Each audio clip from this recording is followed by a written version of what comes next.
plonas, storas, kūdas, plačiažandis, apkūnus, per storas, silpnas, žirnas, atrodo kaip Euroneksikas ir kiti skaudų žodžiai. Jeigu tau jie yra pažįstama, turėtų paklausyk šitą video.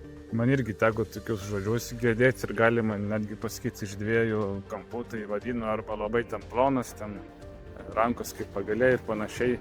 Ir vienu atveju, kai vaistus vartojau, tai sakydavau, kad ten ir storas esu ir kad mano žandai įsipūtė.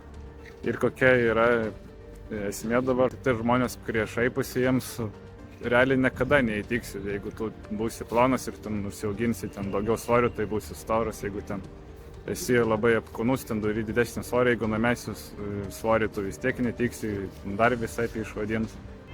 Tai turbūt klausyk, ką daryti, tai nesikoncentruoti kitų žodžius, o paklausti savęs, ką aš pats su to savo kūnu galiu padaryti.